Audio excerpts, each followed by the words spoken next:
The South China Sea, a hotspot for military tensions, has just witnessed a major escalation. With the sighting of 3 Chinese warships, the United States, the Philippines, and Canada have mobilized their naval forces. But what's behind this move? Is this a show of strength or the beginning of something far more dangerous? Intelligence reports confirmed that 3 Chinese warships entered the disputed waters of the South China Sea. This latest move has prompted a swift response from the United States, the Philippines, and Canada. But why now? And what does this mean for the delicate balance of power in the region? The combined armed and defense forces of the Philippines, the United States, and Canada will hold a joint patrol within the Philippine Exclusive Economic Zone on Wednesday. The armed forces of the Philippines disclosed that the 3 countries will conduct the 7th Multilateral Maritime Cooperative Activity. The naval and air force units of participating nations will operate together to enhance cooperation and interoperability among the armed forces. AFP Chief of Staff General Romeo Brawner Jr. said in a statement on Wednesday. The activity will be conducted in a manner consistent with international law and with due regard for the safety of navigation and the rights and interests of other states, he added. Brawner also said that the activity underscores the country's shared commitments to upholding the right to freedom of navigation and overflight, other lawful uses of the sea and international airspace, as well as respect for maritime rights under international law, as reflected in the United Nations Convention on the Law of the Sea. On February 5th, the AFP, along with its counterparts in the US, Australia, and Japan, held the 6th MMCA. The activity follows the presence of the China Coast Guard's monster ship, which was detected inside the western section of the Philippine EEZ at the time. 3 People's Liberation Army Navy ships, 1 oceanographic surveillance ship, and 1 helicopter were monitored from a distance during the joint maritime activity of the Philippines, the United States, and Canada in the West Philippine Sea on Wednesday, February 12th. Following the successful completion of the 6th Multilateral Maritime Cooperative Activity last week, the armed forces of the Philippines again joined the defense forces of the US and Canada in a continued effort to enhance regional security. Safety of participating countries during the conduct of the exercise is important. Established and agreed-upon protocols were observed, and all have their respective ROEs, rules of engagement, for any adverse situation, the Armed Forces of the Philippines said in a statement. The PLA Navy vessels and other assets did not interfere with the MMCA.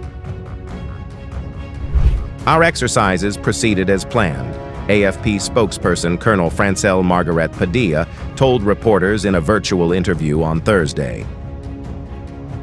During the whole-day activity, the AFP deployed the BRP Andres Bonifacio, Beechcraft King Air C-90 aircraft, and search and rescue assets of the Philippine Air Force.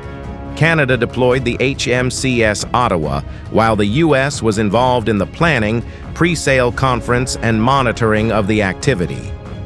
According to the AFP, the 7th MMCA featured operational exercises focused on enhancing cooperation and interoperability between Manila and Canberra, which include communication check exercise, division tactics, photo exercise, and expandable mobile anti-submarine training target exercise.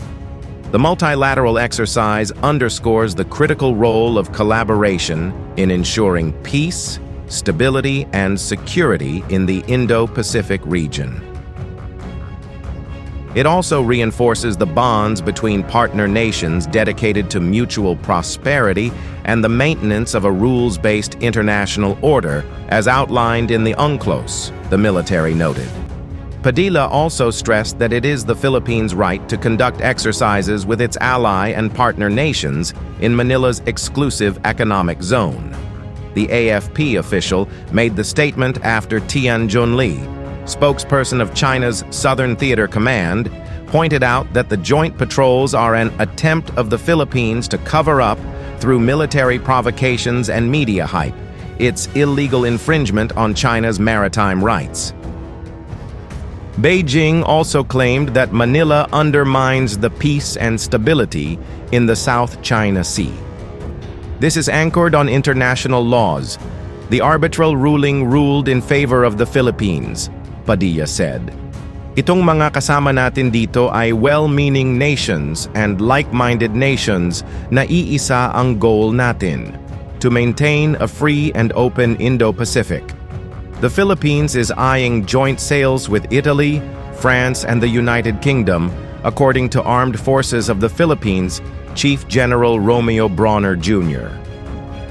We are looking forward to having more of this with other countries such as Italy, UK, and France, Bronner told reporters on the sidelines of the Management Association of the Philippines Forum in Taguig City on Wednesday.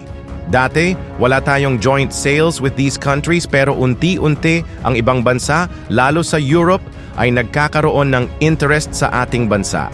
This is a good sign because it means we share interests and we have common objectives, he added. The United States Navy has deployed guided missile destroyers near the contested waters, signaling its commitment to ensuring freedom of navigation. Meanwhile, the Philippines, a close U.S. ally, has sent additional naval assets in coordination with Canadian forces, reinforcing their strategic presence in the region. This move follows a series of confrontations between China's Navy and Filipino Coast Guards, with recent reports of Chinese vessels using aggressive maneuvers to assert dominance in disputed waters. Beyond military concerns, the South China Sea is crucial for global trade. More than 30% of the world's maritime trade passes through these waters. Any conflict here could disrupt global supply chains, affecting economies worldwide. Countries around the world are closely watching these developments, as any misstep could have severe economic consequences. So what happens next? Will diplomacy prevail, or are we witnessing the early stages of a larger military confrontation? If you found this analysis insightful, don't forget to like, subscribe, and hit that notification bell to stay updated on the latest global military developments. Thanks for watching, and stay informed.